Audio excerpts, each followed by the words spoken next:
Hey Tim, thanks for the idea.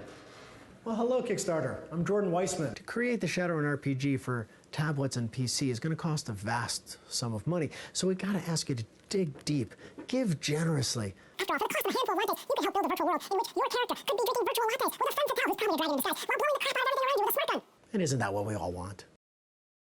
On April 4th, 2012, a Kickstarter was launched for Shadowrun Returns. By April 29th, 2012, the project was successfully funded with a total of $1.8 million thanks to the support of 36,000 backers. The game was slated for a June launch, which would be pushed back till July of the same year, with the official worldwide release for both PC and Mac being July 25th, 2013. The iOS and Android versions would follow in September of the same year.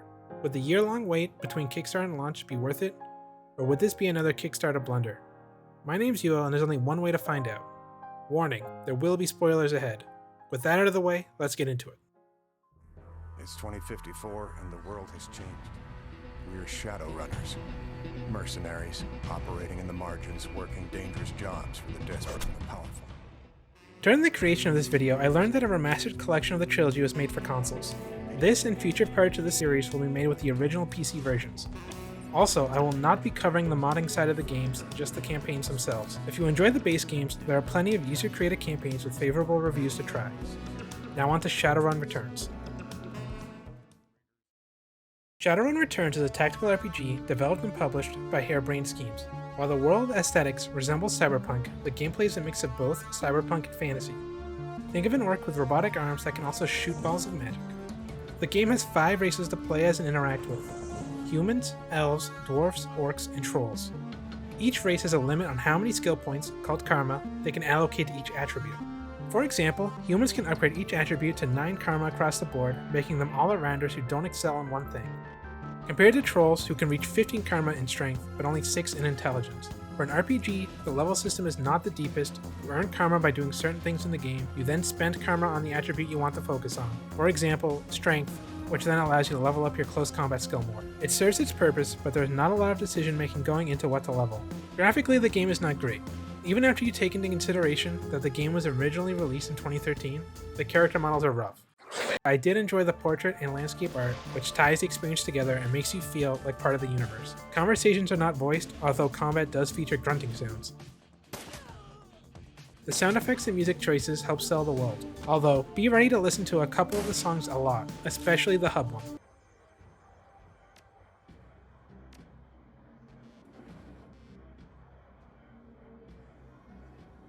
The plot starts with a long-lost friend dying and sending you a message via his dead man switch. He basically says, "Hey pal, I'm dead. If you go avenge me, I will pay you big money."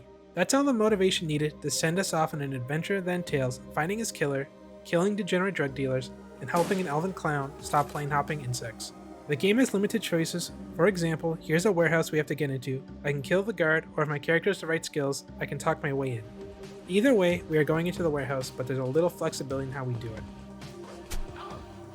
The game starts slow, however both the plot and the gameplay picks up when you're able to choose squad members to go on runs with.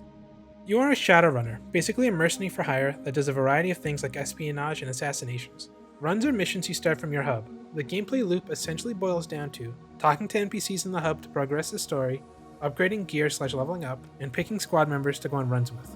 The runs themselves are all combat oriented, with some featuring cyber combat. I hate using XCOM as an example here, because it feels like how hard games used to be the Dark Souls of X genre, but if you have seen XCOM combat, this game is similar. Attacks and offensive items have hit percentages that can be influenced by cover from terrain, skills, and spells. The difference is there is a more RPG focus on attributes and skills, fantasy skills like summonings that can turn on you, and cyber battles that can happen alongside regular fighting. Regular combat is fun, but simple. The AI, while capable of posing a threat, would sometimes make hilariously bad plays.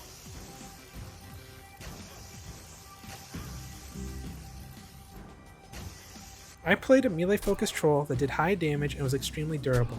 I would routinely hire a ranged damage dealer, another ranged damage dealer if I didn't require a specific class for the mission, and a support shaman that could give my player character more actions per turn. I never deviated from this during my playthrough and had no trouble with the runs. I was not a big fan of the cyber section of combat. It's like regular combat, except everything looks worse and skills/attacks have cyber names and descriptions. Thankfully, there are only a couple of forced sections and your main character does not have to spend points in this skill tree. The game either has you play a story character or tells you in dialogue you should hire a decker, which is the class that handles the cyber section of combat. I only recall doing 2 side runs the entire game.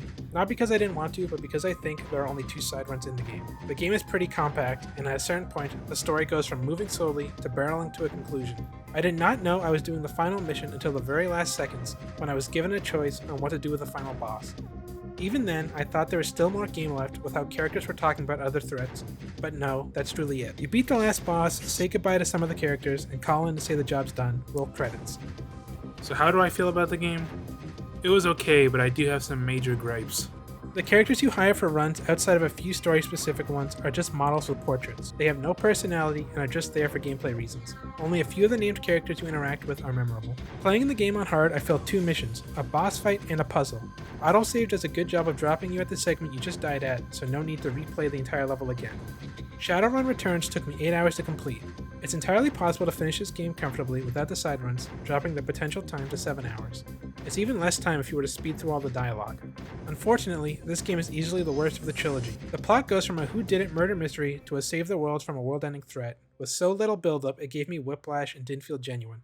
You discover some evil people are trying to bring dimension-hopping insects to our world to take over. You then find out there's already a council of some of the strongest people around working on the problem. So why would these powerful characters want a random Shadowrunner to help save the world? These people are capable of hiring the best in the business for this mission. The reason they hire you is because you fought them once. This was the only way to force the player into the final conflict. Even though ultimately you had no information they didn't have outside of being the only one to ever fight them. Even then, all you did was kill the physical body like you would any other enemy. So it's not like the best Shadowrunners money can buy couldn't do the same. Compared to other entries, this game has fewer choices, less interesting characters, and is not as polished.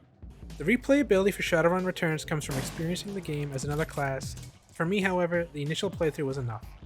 Ultimately, Shadowrun Returns is not bundled with the others, or if you don't care how the trilogy started, skip it entirely. Aside of some references, each game has a standalone story, and Shadowrun Returns has the weakest plot and gameplay. Although be warned, if you play later entries first, you might have a rough time getting into Shadowrun Returns due to the quality of life changes.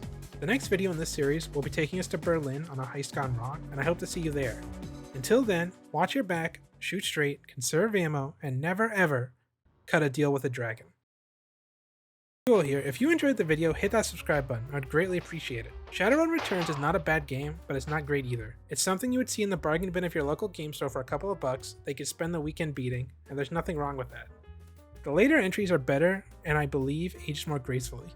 When the games go on sale, the bundle is usually $11 Canadian. The bundle has been at this price 3 times since November, so it's not a rare occurrence.